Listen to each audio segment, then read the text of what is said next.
తెలంగాణ అసెంబ్లీలో బీఎస్సీ సమావేశం ముగిసింది. ఈ సమావేశానికి బీఆర్ఎస్ తరపున ఎమ్మెల్యే కడియం శ్రీహరి హాజరయ్యారు. బడ్జెట్ సమావేశాలను కేవలం 4 రోజుల్లోనే ముగిస్తున్నారని కడియం ఆరోపించారు. తాము మాత్రం ప్రజల తరపున పోరాడతామన్నారు. బీఎస్సీ సమావేశంలో క్వశ్చన్ అవర్, జీరో అవర్ మీద ఎలాంటి స్పష్టత ఇవ్వలేదన్నారు కడియం శ్రీహరి. మీటింగ్ పూర్తి అయింది. బీఎస్సీ మీటింగ్ లో రాష్ట్ర ప్రభుత్వం తరఫున ఇంకొక 4 రోజులు మాత్రమే సభను నడపాలనే నిర్ణయానికి వాళ్ళు వచ్చినట్టుగా చెప్పడం జరిగింది. రేపటి రోజున గవర్నర్ గారి అడ్రస్ పైన ధన్యవాద తీర్మానం ఉంటుంది. 10వ తారీఖు నాడు బడ్జెట్ ఉంటుంది. 11 నాడు హాలిడే ఇచ్చారు. 12 నాడు బడ్జెట్ పైన చర్చ ఉంటుంది. 13వ తారీఖు నాడు అప్రాప్రియేషన్ ఉంటుంది.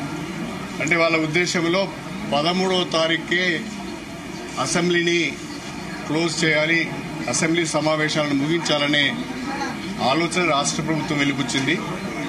దానితో భారత రాష్ట్ర సమితి పూర్తిగా విభేదించి మీరు పూర్తి బడ్జెట్ పెడుతున్నారా, ఓటాన్ అకౌంట్ పెడుతున్నారా అని అడిగినప్పుడు మేము ఓటాన్ అకౌంట్కే వెళ్తున్నామని చెప్పారు. రేపు ధన్యవాదాలు, ఆ తర్వాత బడ్జెట్ ప్రజెంటేషన్, ఈ 2 రోజులు కలుపుకుంటే ఇంకా 12 రోజులు బడ్జెట్ సమావేశాలు జరపాలని చెప్పి గట్టిగా మేము కోరడం జరిగింది.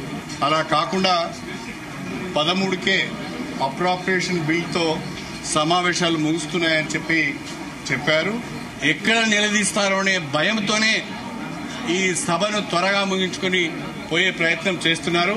అయినా సభను వాళ్ళు నిర్వహించకుండా ప్రజల పక్షాన ఎప్పటికప్పుడు ప్రభుత్వ అప్రజాస్వామిక పద్ధతులను, ప్రోటోకాల్ ఉల్లంఘనను, ప్రజా సమస్యలను ప్రభుత్వ దృష్టికి తీసుకువచ్చి ప్రజలతో కలిసి అవసరం అనుకుంటే